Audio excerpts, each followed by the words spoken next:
हाय बच्चा लोग, सब ठीक ठाक। उम्मीद है कि आप लोग बढ़िया होंगे।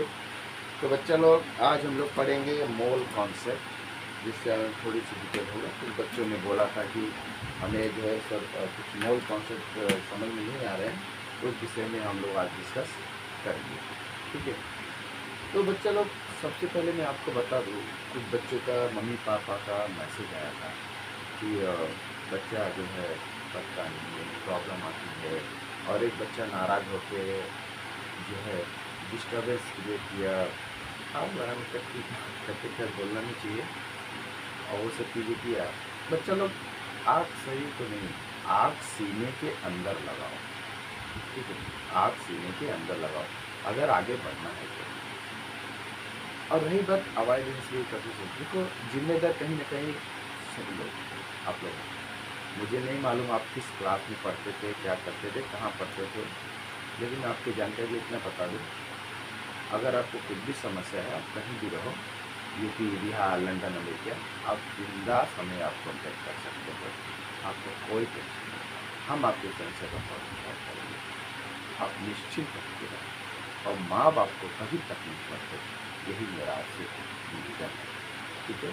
तो आज हम लोग स्टार्ट करते हैं। हम अपने प्यारे से दुलारे से चैनल के साथ हमारा केमिस्ट्री, मैं हूँ दिलीप चौबे, और इस हमारे केमिस्ट्री के चैनल पे हम लोग आज पढ़ेंगे मोल कॉन्सेप्ट। शुरू करते हैं मोल कॉन्सेप्ट के बारे में। सबसे पहले हम लोग ओवरऑल चीज़ें जान लेते हैं मोल कॉन्सेप्ट होता है। तो चलो, मोल कॉन्सेप्ट में एक यूनिट, एक नंबर है, जैसे फिक्स नंबर। फॉर एग्जांपल, अगर हम लोग बाज़ार में जाते हैं, ठीक है, हम लोग बोलते हैं भाई 1 डज़न बनाना दे दो, तो क्या बोलेगा? 1 डज़न में कितना आता है? 12 केला आता है। तो आपको 12 केला दे देता है 1 डज़न में बनाना। इसके साथ हम लोग जाएंगे, बोलेंगे 1 किलो सेब दे दो। 1 केजी के सेब मतलब 1000 ग्राम, फिक्स यूनिट है। 1000 ग्राम आपको सेब दे देगा, तो दे देगा। 1 केजी फिक्स है, 1 केजी में कितने ग्राम आते हैं, फिक्स है। उसी तरीके से अगर हम लोग बोलते हैं कि आ, हमें जो है 2 डज़न दे दो, तो 24 आपको दे देगा, बनाना दे देगा। तो मतलब यूनिट है, सीधी सीधी बात है, यूनिट है। जैसे डजन, 1 डज़न मतलब 1 यूनिट है 12 किलो। उसी अगर के जी की बात करेंगे, 1000 ग्राम यूनिट है। 1 ग्राम, 1 पाव लेने जाएंगे तो आपको पता है 250 ग्राम आते हैं, फिक्स है, वो एक यूनिट है। ठीक उसी तरह से मोल कॉन्सेप्ट में भी एक मोल नंबर्स होते हैं, जो कि एक यूनिट होता है, सिर्फ और सिर्फ एक यूनिट होता है। ठीक है, जिसका वैल्यू होता है 6.023 इंटू 10⁻23 यूनिट। कैसे होता है? अगर हम लोग बोलने जाएंगे, फॉर एग्जाम्पल हम लोग बोले 1 mole of atom is 1 mole of atom is 1 mole of atom is equal to 6.022 10⁻23 unit. ये है 1 मोल ऑफ एटम। इसे अगर हम लोग बोले 1 mole of a molecule is 1, तो 1 mole of molecule is same, as simple as that. क्या होगा? 6.022 10⁻23 यूनिट। इसे हम लोग बोले कि 1 मोल ऑफ साइकिल क्या होगा, तो 1 मोल ऑफ साइकिल क्या होगा? 1 mole of a cycle is 6.022 10⁻23 unit. इसी तरह से बोले 1 मोल ऑफ बाइक क्या होगा, तो 1 mole of bike is 6.022 10⁻23 unit. ये पूरी तरह से फिक्स होता है। इसी तरह हम लोग बोले 1 मोल ऑफ बुक्स क्या होगा, तो बोल देना भाई 6.022 10⁻23 यूनिट 1 मोल ऑफ बुक होगा।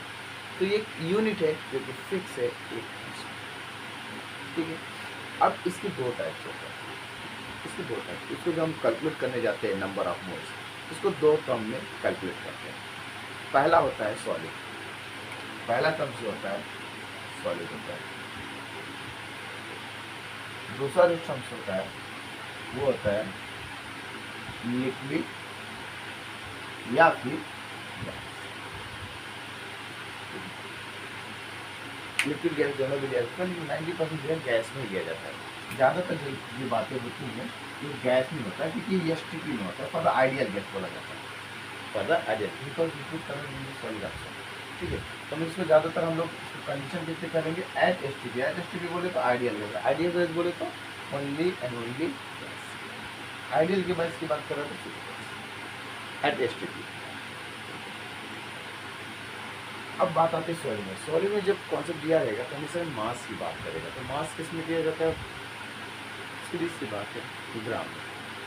ठीक है ना, बात पता है ना, मास ग्राम में ही होता है, किलोग्राम मास में आता है, इसमें तो वॉल्यूम आता है, इसमें कितना हमेशा ग्राम में मेंशन होता है। सॉलिड के टर्म में जब दिया जाएगा, लिक्विड के टर्म में देने जाओगे तो हमेशा किस में बात करेगा, वॉल्यूम। गैस की बात करोगे वॉल्यूम, हमेशा किस में बात करेगा, ये वॉल्यूम।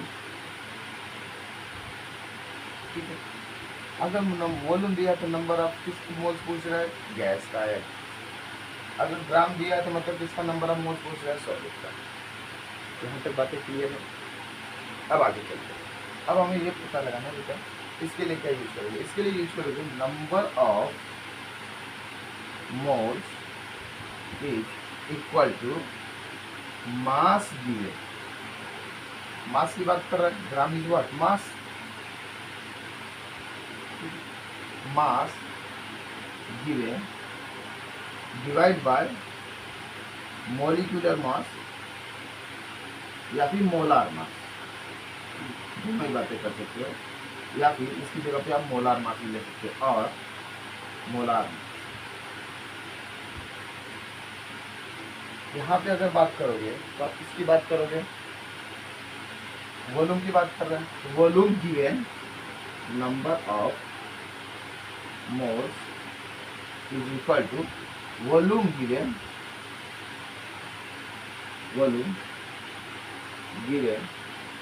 Divide by 22.4 litre. 22.4 यहाँ पे लीटर फिक्स है।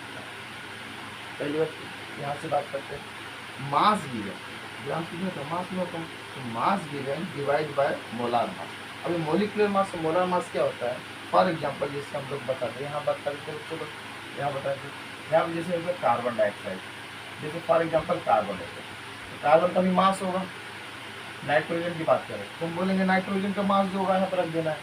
अगर हम लोग बोल देते हैं कि ऑक्सीजन, तो ऑक्सीजन का भी मास होगा, कहाँ लिख दो इस तरह से। अब इसके आगे हम देखते मान लो कंबाइंड, फॉर एग्जाम्पल CO2 दे दिया, NO2 दिया, समथिंग लाइक दैट, CO2 दे दिया, इसका मोलर मास क्या होगा, कार्बन का जो मॉलिक्यूलर मास होगा प्लस ऑक्सीजन का मॉलिक्यूलर मास, दोनों को जोड़ के क्या बोलोगे, मोलार मास या फिर मॉलिक्यूलर मास। इसको बोला जाता है मॉलिक्यूलर मास या मोलार मास। क्लियर है बातें। अब इसी तरह से हम लोग यहाँ पे NH3 अगर दे देते हैं तो NH3 को क्या करोगे, नाइट्रोजन प्लस हाइड्रोजन, दोनों का मॉलिक्यूलर मास इसमें ये हो जाएगा आपको। इस तरह से कार्बन तुम्हारा SO2 sulphur dioxide, sulphur plus oxygen दोनों को। अब या तो आपको सिंगल देगा तो सिंगल का मास रख देना, अगर आपको कंबाइन किया तो दोनों को जोड़ के जो प्लस करके जो एडिट करके बाद जो मास आएगा मास रख देगा। क्लियर हो गई। और यहाँ पर क्या होगा, number of moles equal to volume, यहाँ पे वॉल्यूम दिया रहेगा क्योंकि गैस की बात करेगा, STP एंड आइडियल गैस की बात करेगा, ये इसको आइडियल गैस भी बोलते हैं, आइडियल गैस की बात करेगा, वॉल्यूम गैस की बात करेगा तो आइडियल गैस की बात करेगा। आइडियल गैस एट STP क्या होगा, वॉल्यूम गिवन। बातें समझ आ रही ना, ये गैस की बात कर रहा है तो गैस किसमें, गैस क्या है, आइडियल गैस की बात कर रहा है, किस पे हमेशा STP भी होता है, स्टैंडर्ड टेम्परेचर। इसके बाद में इसका बाद निकाल जाएंगे तो volume given divide by 22.4 litre. ये 22.4 लीटर जो है फिक्स है, 22.4 फिक्स है, ये कॉन्स्टेंट। यहाँ पर आपको मॉलिक्यूलर मास निकालना पड़ेगा, लेकिन यहाँ पे 22.4 फिक्स है। तो हमेशा याद रखना बच्चों लोग, जब भी सॉलिड क्या नंबर ऑफ मोल्स पूछे, जिसका मास given divide bye molar mass. अगर वॉल्यूम की बात करें तो नंबर ऑफ मोल्स जो volume given divide by 22.4 litre. यहाँ पे आपको निकालना नहीं, यहाँ पे आपका फिक्स है, यहाँ पे निकालना होगा, यहाँ पे आपको निकालना नहीं। चीज़ें धीरे धीरे क्लियर होती जाएंगी, जैसे जैसे हम लोग आगे बढ़ेंगे वैसे वैसे चीज़ें क्लियर होती जाएंगी। ठीक है, चलो आगे, चलो इसको छापना है, लिखना है तो लिख लो, आगे चलो। क्योंकि इसमें रात के 3 बज रहे हैं, पंखा चल रहा है। फैन ऑफ कर दे, फैन ऑफ कर दे, जो कर देंगे।